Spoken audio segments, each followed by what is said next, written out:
Hello everyone. Welcome to Crack Grade B. Students, today we have very special guest with us and our special guest is Mr. Shravan, जिन्होंने अभी अभी RBI grade B का exam clear किया है। Shravan, welcome to the crack grade B. और अपने बारे में कुछ बताइए श्रवण, इससे पहले हम स्टार्ट करें कि ये जो एस्पिरेंट से ऑफिसर बनने का सफर है, ये कहाँ से स्टार्ट हुआ और आज कैसा महसूस कर रहे हैं आप? First of all thank you so much sir. और जैसा कि आपने पूछा कि एक एस्पिरेंट से ऑफिसर बनने का जो सफ़र है, बहुत शानदार, बहुत ही एक तरीके से स्पेशल फीलिंग मैं इसको कहूँगा। एस्पिरेंट जब थे तब यही मोटो था कि कैसे भी करके इस जॉब को क्रैक करें, और अब जब क्रैक कर लिया है तो अब ये सोच पाना कि अब इससे आगे क्या, उस जो एक्साइटिंग जर्नी आगे है उसको लेके बहुत ही एक्साइटेड फील कर पा रहा हूँ। राइट। मैं आपका एजुकेशन बैकग्राउंड पढ़ रहा था। मतलब बहुत सारे लोगों के एजुकेशन बैकग्राउंड बहुत सॉलिड होते हैं। इसको गलत वे में मत लीजिएगा, पर ये एक मोटिवेटिंग फैक्टर बन सकता है लोगों के लिए।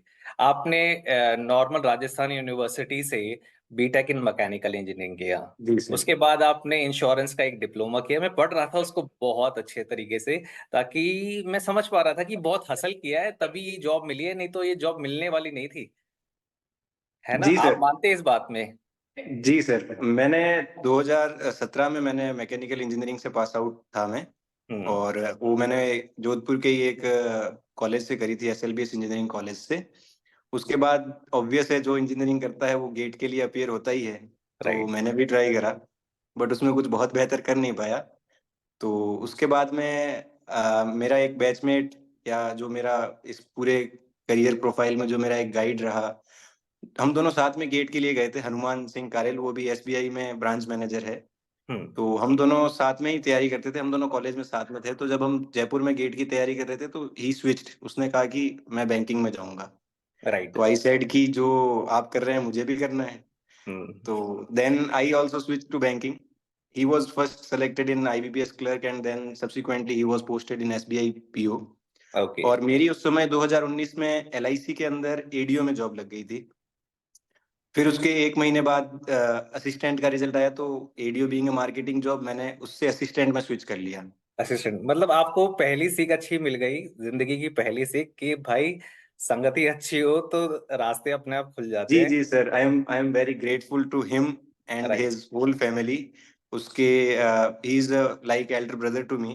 वो राइट। खुद, उसने खुद ने पहले अपने आप को एस्टेब्लिश करा। He is now branch manager in SBI. फिर बिल्कुल। उसके बाद मैंने उसके घर पे रहकर ही पढ़ाई करी है, तो उसने फिर मेरे को नौकरी पे लगाया। उसके बाद his sister and his brother both are now double AO in LIC. So right. This is the whole group of us is now all group. Successful officers. Right. तो आज जैसे उन लोगों ने आपको सपोर्ट किया, आज आपका काम है और लोगों को सपोर्ट करना by sharing your strategy. Right. जी सर, क्योंकि बिल्कुल। बहुत और संकोच नहीं करना उसमें श्रवण। मतलब खुल के बताओ कि किस तरीके से तैयारी करी, क्योंकि मुझे पता है कि तैयारी तो स्क्रैच से ही हुई है। ऐसा जी नहीं है सर। कि you are born like with lot of stuffs and reasoning abilities in your mind. वो प्रैक्टिस प्रैक्टिस प्रैक्टिस और डिसिप्लिन से ही आता है चीजें। तो वो चीजें शेयर करेंगे starting from the very beginning, कि भाई जब आरबीआई ग्रेड बी के बारे में सोचा तो पहला स्टेप क्या था? सर, जैसा कि मैंने पहले बताया, बैंकिंग सेक्टर मेरा पहला गोल कभी नहीं था। मैं हम्म। सोच रहा था कि टेक्निकल फील्ड में कुछ बहुत बेहतर कर दूं, जेईएन एईएन कुछ बन के। बट फिर वो फ्रेंड ने स्विच करा तो मैंने उसके पीछे, मैंने कहा हाँ मैं भी स्विच करूंगा। देन हम लोगों ने एक लोकल कोचिंग ज्वाइन करी जोधपुर में ही। Then he got selected as I mentioned earlier. उसके बाद मैंने अपनी प्रिपरेशन ऑन करी। जब स्टार्टिंग में सर, आप जैसे सही बता रहे हैं, उस समय कुछ ऐसा था नहीं दिमाग में। ऐसा सोचते थे कि आईबीपीएस क्लर्क बन जाएं, आरआरबी क्लर्क बन जाएं, इवन आरबीआई। आरबीआई पिक्चर में नहीं था उस समय। एक कोई भी बैंकिंग की बेसिक जॉब, जॉब मिल जाए, सिक्योर बस। पोजीशन हो जाए, उसके बाद नेक्स्ट हाँ। टारगेट पे शिफ्ट करेंगे। तो फिर जब एलआईसी एडीओ में मेरा सिलेक्शन हुआ, उसके बाद में मेरा सिलेक्शन एलआईसी असिस्टेंट में हो गया। ओके। पर उसी ने मुझे ये कहा था कि तैयारी नहीं छोड़नी है। हम्म। सब्सिक्वेंटली कोरोना आया, फिर 2021 में मैं एसबीआई पीओ भी सेलेक्ट हो गया फाइनल, जयपुर जी। एलएचओ से। बट मैंने वो ज्वाइन नहीं करी, मैं फाइनल सेलेक्टेड था उसमें। तो उसी दौरान मेरा पहली बार आरबीआई का प्री निकला। उसी समय मुझे पता भी चला कि आरबीआई एग्जाम करवाती है ऑफिसर्स के लिए। ओके। तो मेरा, मुझे अभी भी याद है, मेरा जब एसबीआई पीओ का फाइनल रिजल्ट आया था और मैं सेलेक्ट हो गया था और आरबीआई का मेरा प्री निकला था, हम्म। तो ही टोल्ड मी कि एसबीआई रहने दे। तो पूरे सबके खिलाफ जाकर के मैंने एसबीआई रहने दिया, सिर्फ एक बंदे की बात मान के कि नहीं करूंगा एसबीआई पीओ ज्वाइन। तो आपने जब फर्स्ट अटेम्प्ट दिया तो आपका प्री क्लियर हुआ, जी सर। और जिसको हम फेस वन बोलते हैं यानी क्वालिफाइंग फेस बोलते हैं, जी जी ठीक है। जी। उसके बाद दोबारा दिया तो सब कुछ क्लियर हो गया, राइट? नहीं सर, उस समय ओके। नहीं हुआ। पहली बार जब दिया फेज वन, उसके बाद मुझे ये आइडिया नहीं था कि फेज टू में करना क्या है। वो हाँ। 10-15 दिन मिले थे, अहमदाबाद मेरा सेंटर था, मैं एक दिन पहले गया, उस फिर दूसरे दिन मुझे पता चला कि उसका इंटरफेस कुछ ऐसा है कि उसमें आपको टाइप ही टाइप करना है। Right right. उस फेज में मैं क्या लिख के आया मुझे कोई आइडिया नहीं है नहीं, मैं उसका। वही कह रहा हूँ कि पहले अटेम्प्ट में आपने फेस वन क्लियर किया एंड सेकेंड हाँ अटेम्प्ट में पूरा इंटरव्यू तक, हाँ, मतलब आपके सेकंड सब अटेम्प्ट में क्लियर। इंटरव्यू तक पहुंचा, लेकिन इंटरव्यू मेरा उस वक्त भी क्लियर नहीं हुआ। फिर तो आपके पास बहुत कुछ है आई थिंक शेयर करने के लिए, क्योंकि failure failure and then you have हाँ लाइक। सर, मेरा थर्ड अटेम्प्ट, जो रियल थर्ड अटेम्प्ट था, उसमें मेरा फाइनल सिलेक्शन हुआ है। Right right right. तो तो स्टार्टिंग से फर्स्ट अटेम्प्ट स्टार्ट में, करते हैं। हाँ, हाँ स्टार्टिंग से जी, स्टार्ट करते हैं। देखो, फेस तो वन क्वालिफाइंग फेस होता है, ठीक है। जी जी। सबको पता है क्वालिफाइंग फेस है, इसको क्वालिफाई करना है। पर मैं पर्सनली क्या देखता हूं कि स्टूडेंट्स बहुत सारी एनर्जी, रीजनिंग, क्वांट्स, ठीक है, जनरल अवेयरनेस पे फोकस रखना चाहिए, मेरा भी मानना है, क्योंकि वो कहीं ना कहीं प्री और मेंस दोनों में काम आता है, राइट? तो कि क्या स्ट्रेटेजी रहनी चाहिए क्यूआरई की स्पेसिफिकली, और कितना हमें मॉक टेस्ट पे बिलीव करना चाहिए? तो अगर किसी को फर्स्ट अटेम्प्ट में क्लियर करना है, 6 7 8 महीने का टाइम है उसके पास, या एक स्पेसिफिक नंबर ऑफ आवर्स हैं उसके पास, तो क्या स्ट्रेटेजी रहनी चाहिए? आई थिंक सर, मैं खुद एक वर्किंग एस्पिरेंट रहा हूँ, मैं एलआईसी में काम भी कर रहा था साथ साथ में, दोनों। मैं 2020 में लग गया था, उसके बाद से कंटिन्यूअस प्रिपरेशन, जो भी मैंने एसबीआई पीओ क्रैक करा है या आरबीआई के जो भी प्रीलिम्स निकाले हैं, सारे जॉब के साथ निकाले हैं। हम्म। तो मैंने जब इसको देखा तो मुझे ये लगा कि इसमें जो जीके का जो पोर्शन है वो 80 मार्क्स का है। हम्म। बट वो जीके ऐसा है कि वो बहुत हार्ड है। हम्म। पिछले मैंने जितने भी अटेम्प्ट्स दिए हैं उनमें प्रीलिम्स की जो कट ऑफ गई है वो 200 में से 55 65 ऐसी गई है।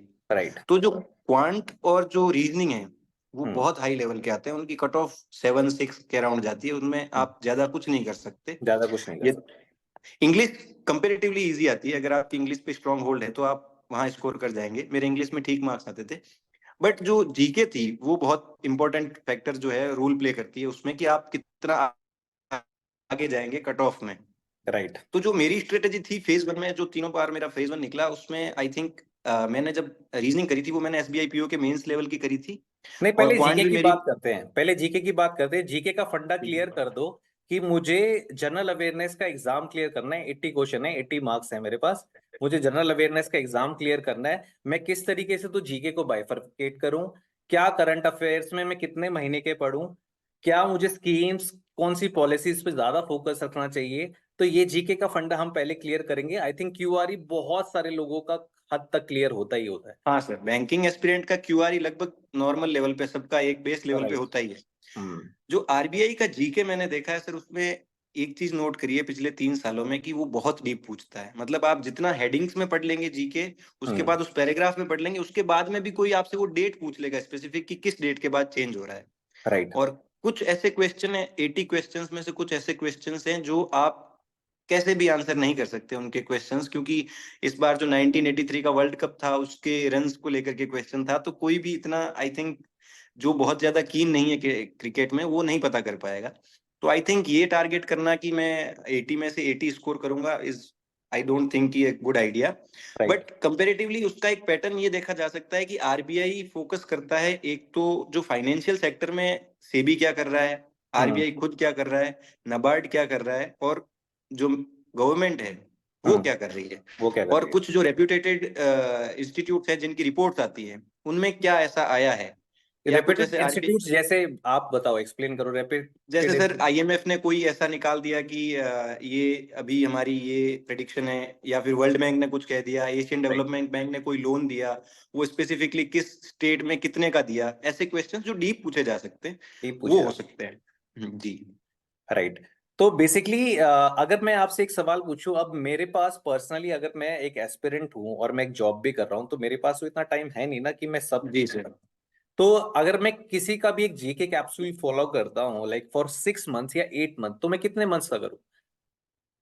आई think sir, to be on safe side 6 to 8 months is a good time frame. 6 से 8 महीने आपको पीछे जाना ही पड़ेगा, क्योंकि आप बिल्कुल रिसेंट से नहीं कर पाएंगे। वो जो राइट। क्वेश्चंस हैं वो लगभग जैसे पिछले साल का जो एग्जाम था उसमें 6 से 8 महीने पुराने भी क्वेश्चंस थे, और एग्जाम से जस्ट 2 हफ्ते पहले के भी क्वेश्चंस थे, तो रैंडम है, और कुछ बहुत पुराने क्वेश्चन भी थे। तो लेकिन 6 to 8 months is bare minimum, it is necessary कि आपको उतना तो करना चाहिए, जिसमें आपने फाइनेंशियल सेक्टर और इकोनॉमिक्स को बहुत अच्छे तरीके से, उसके करंट अफेयर्स को बहुत अच्छे तरीके से कर लिया है।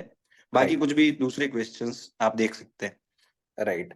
और अगर मैं बात करूं 3 साल का ट्रांजिशन, तुमने 3 साल का ट्रांजिशन देखा है श्रवण, राइट? जी सर। तो जीके भी जहां तक मैं बिलीव करता हूं वो मोर स्कीम ओरिएंटेड हो गया है जीके, अगर जी मैं जी जी। आरबीआई स्पेसिफिक की बात करूं। तो मेरा कितना फोकस रहना चाहिए उन स्कीम्स पे, न्यू एलोकेशंस पे, अगर तुम गाइड करना चाहो तो? सर ये एक ऐसा सेक्टर है, मतलब जो स्कीम्स वाला सेक्टर है, ये आपको फेज 1 में हेल्प करने के साथ साथ फेज 2 में बहुत ज्यादा हेल्प करता है।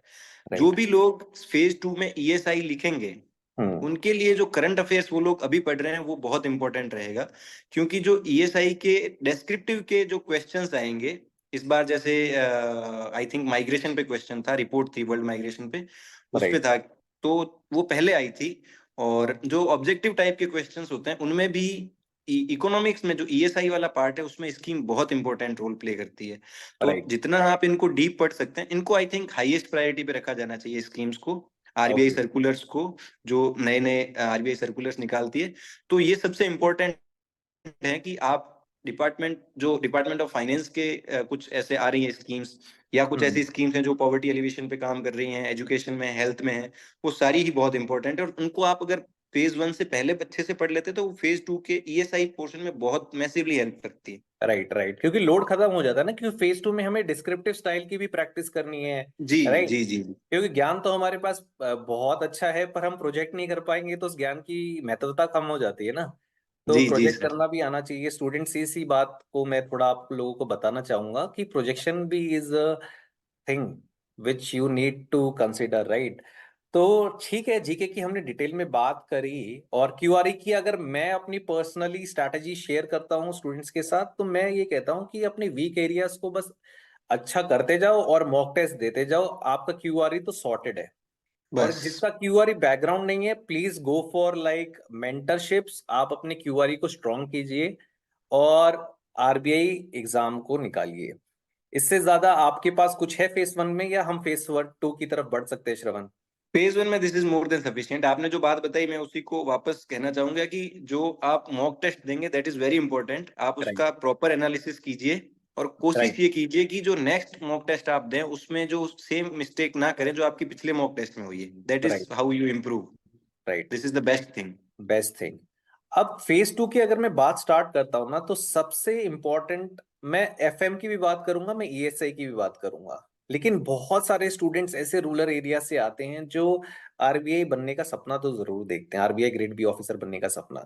और सबसे मतलब उनको अड़चन क्या लगती है श्रवण, की डिस्क्रिप्टिव इंग्लिश को कैसे क्लियर करें। चलो किसी तरीके से फेस 1 की इंग्लिश को निकाल दिया, राइट? अब मेजर समस्या उनके सामने है कि डिस्क्रिप्टिव इंग्लिश को कैसे करें। तो क्या ये सच में एक बैरियर है, या फिर ये मतलब एक इस तरीके ये बैरियर है या नहीं है, मैं ये पूछना चाहूंगा आपसे। या इसको प्रैक्टिस के साथ भी सॉल्व किया जा सकता आई है? थिंक सर ये सॉल्वेबल है सर, बहुत हद तक, बहुत मतलब लगभग लगभग सॉल्वेबल ही है। क्योंकि जैसे मेरी खुद की जो राइटिंग स्किल्स हैं वो इतनी अच्छी नहीं थी। मैंने ओके। आपको जैसे बताया, मेरे फर्स्ट अटेम्प्ट में मुझे नहीं पता था क्या लिखना है, हम्म। सेकंड अटेम्प्ट ठीक था। लेकिन इंग्लिश के बैरियर को, इसको मैं उस क्वेश्चन पे भी आता हूँ कि ये बैरियर तो मतलब अगर कोई कंसिडर करे तो है, लेकिन ये सॉल्वेबल कैसे है।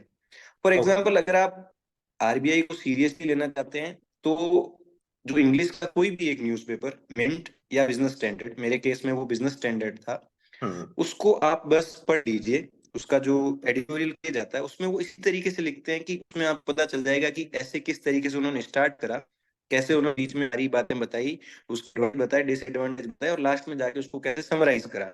बस राइट। की प्रिपरेशन कर रहे हैं।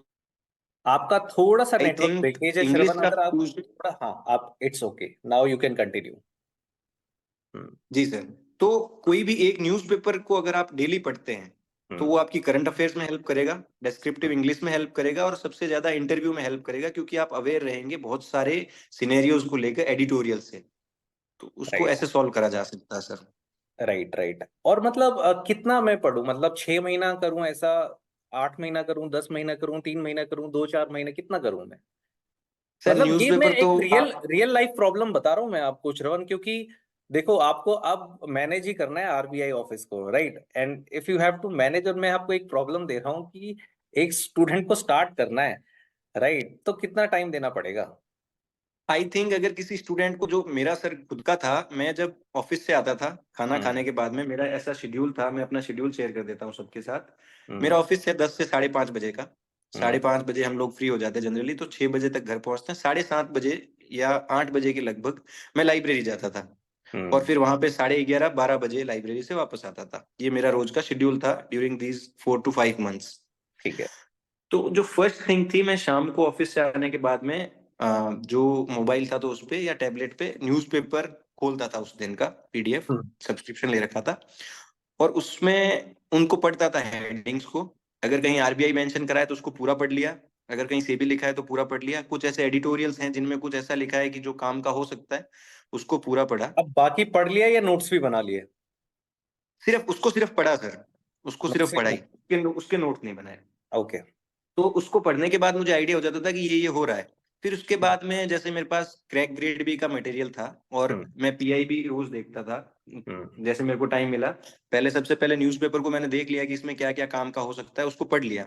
उससे हम्म। क्या, अगर अगर अपन डेली कंसिस्टेंटली न्यूज़पेपर पढ़ते हैं तो थोड़ी इंग्लिश ठीक हो जाती है, राइट। वोकेबलरी सही हो जाती है, और आइडिया हो जाता है कि आप कैसे पढ़ रहे हैं और कैसे रिप्रेजेंट करेंगे। हम्म।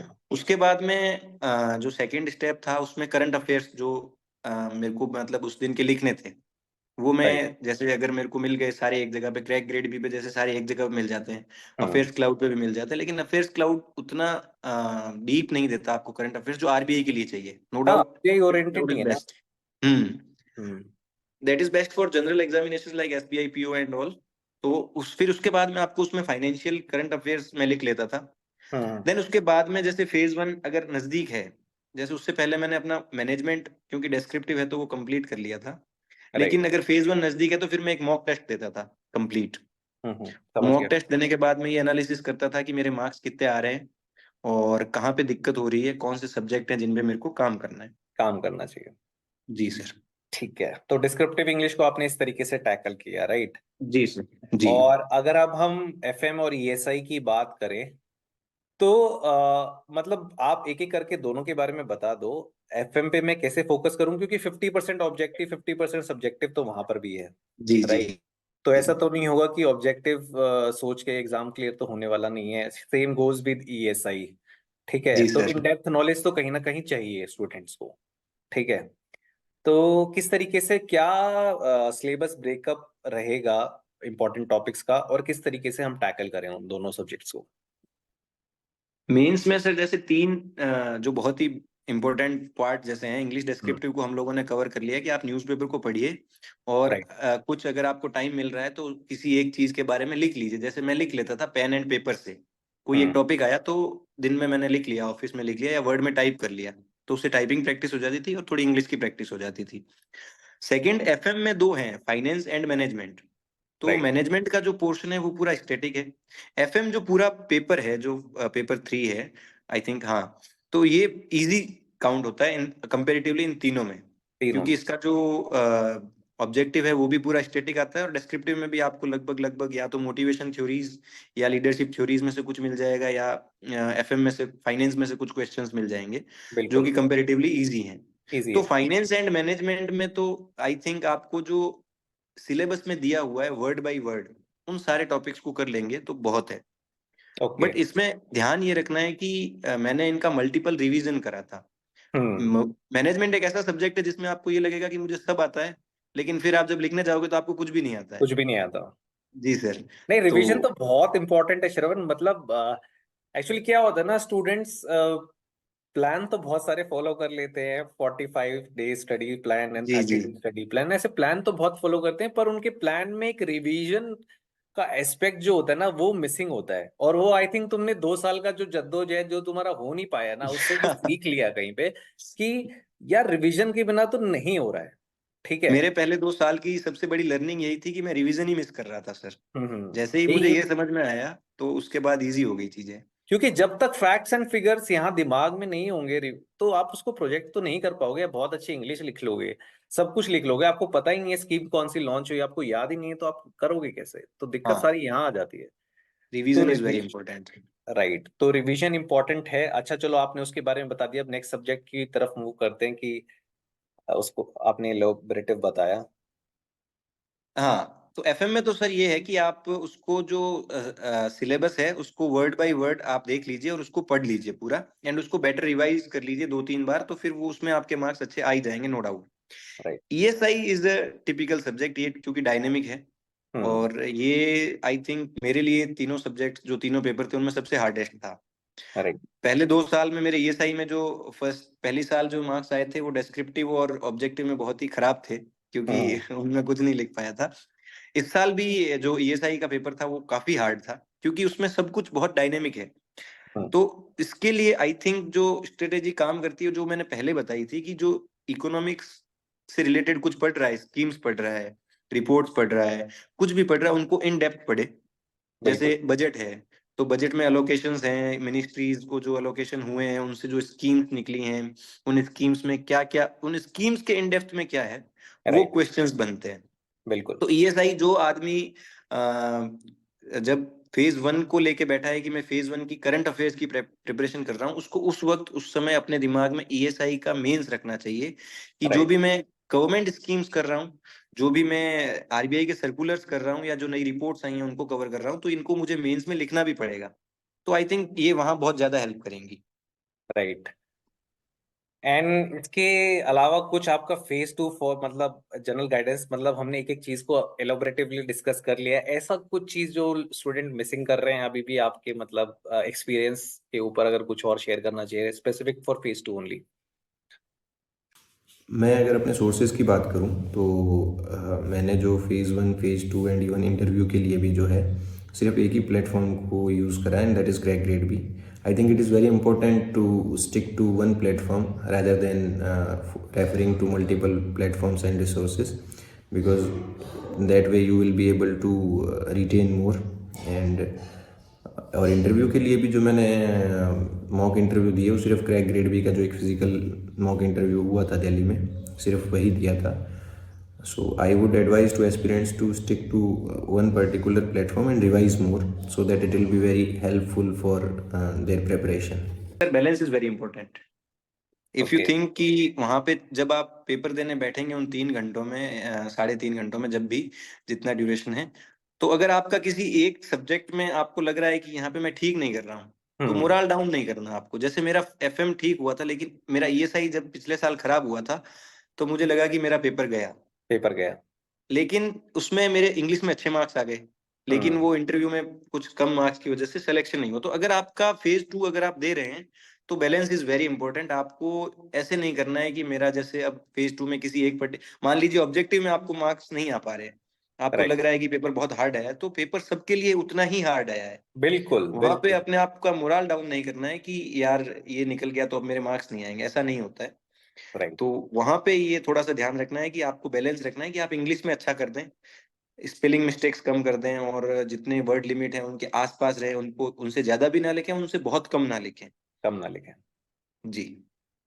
ठीक है। और जब फाइनली मतलब तीसरे साल इंटरव्यू के लिए कॉल आया, और पहली बार जब इंटरव्यू टेबल पे बैठे मेंबर्स के सामने, तो how was the feeling?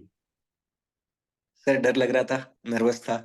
Right. अ, जब मैं पिछले साल मैंने पिछली बार भी इंटरव्यू दिया था, लेकिन मेरे को इंटरव्यू से कुछ थोड़ा सा पहले कुछ फैमिली में इश्यू की वजह से, मेरी पर्सनल कुछ घर में प्रॉब्लम थी, उस वजह से उतना अच्छा मैं स्टेट ऑफ माइंड में नहीं था।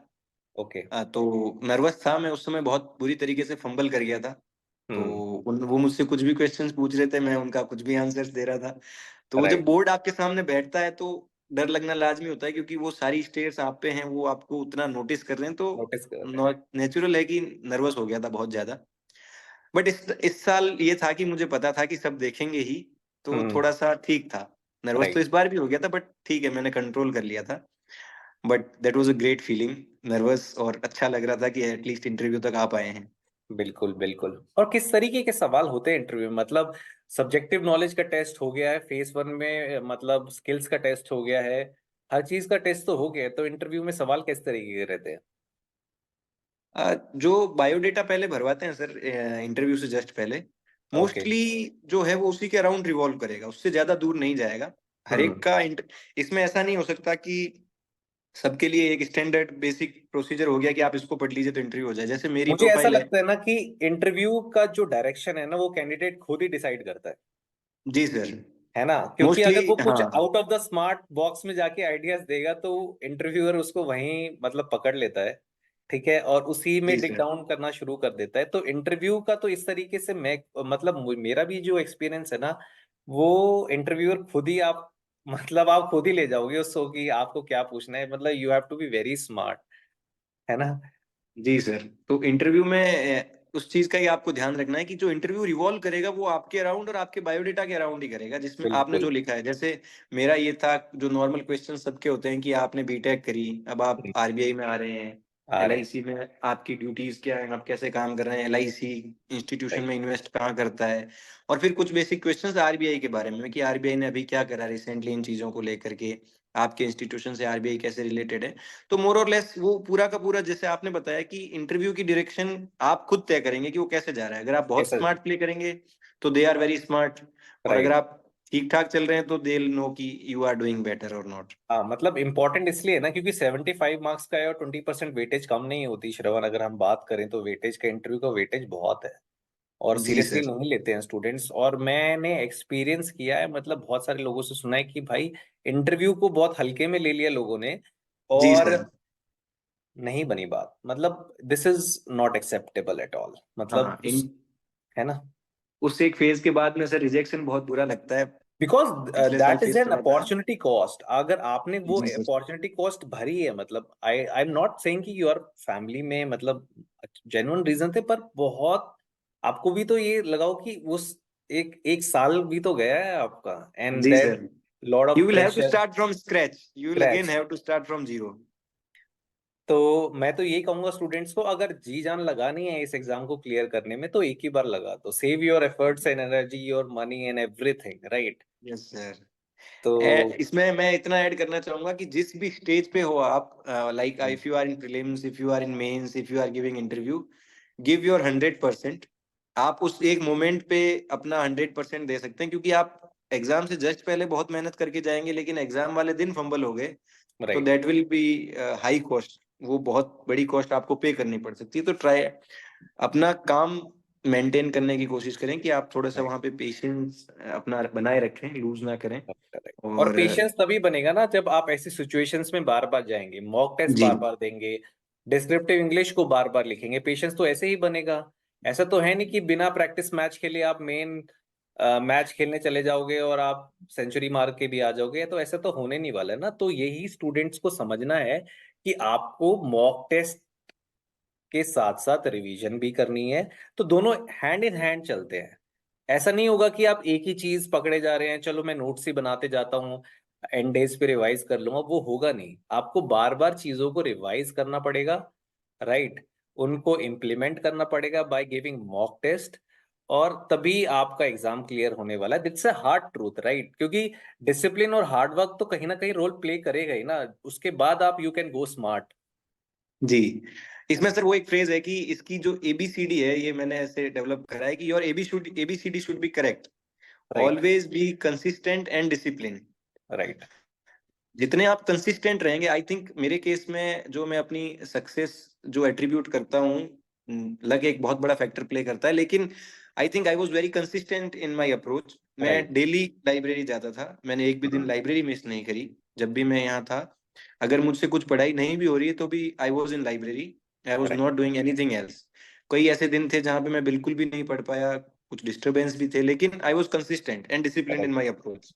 सो राइट। हुएवर इज, जिनकी भी एबीसीडी ठीक है कि always be consistent and disciplined, this is my mantra for this, कि you should be very consistent and very disciplined in your approach, and then आपको आपके क्या कहते हैं कर्मों का फल मिलेगा, दैट इज मिलेगा। बाउंड टू बिल्कुल हैपन। मिलेगा। एंड लक इज, जैसे आपने कहा लक तो एक फैक्टर है, पर हार्ड वर्क के साथ वो लक ऑटोमेटिकली इंप्रूव होता रहता है। जी सर, और जी जो उसकी तो डिसिप्लिन की बात है ना, मैं स्टूडेंट्स को देखता हूँ कि वो अनरियलिस्टिक प्लान बनाते हैं श्रवण, जैसे 8 आवर्स का स्टडी प्लान, 9 आवर्स का स्टडी प्लान, 10 आवर्स का study plan, which is not practically possible, right? You should go for 4 hour study plan and be yes, consistent with that, yes, right? जो exactly. Practically possible भी है job वालों के लिए ना, जो ऑलरेडी एंड मेजर 80% हमारा बैकग्राउंड जो आरबीआई फोकस्ड है वो जॉब कर ही रहा है, जी सर। राइट? और जो नहीं कर रहा है उनके पास एक्स्ट्रा एडवांटेज ये है कि आपके पास बहुत सारा टाइम है। तो ये नहीं है कि जॉब नहीं कर रहे तो दैट्स अ गुड नथिंग, मतलब हर चीज के दो पहलू हैं। तो मेरा भी यही मानना है। आई थिंक हमने बहुत सारी चीजें क्लियर कर दी हैं। I think this is a very informative session and thank you Shravan for sharing your experience, thoughts and energy, right? Thank you so much sir. कुछ आखिरी में आप कहना चाहेंगे? बस मैं सारे एस्पिरेंट्स को यही कहना चाहूंगा कि फेल हो सकते हैं, फेल होते हैं, अगर एग्जाम देंगे तो फेल होंगे। फेल मैं भी हुआ हूँ। फेल होने के बाद की जो फीलिंग है मैं आपके साथ शेयर कर सकता हूँ कि बहुत बुरी होती है, but right, you will have to start again and again.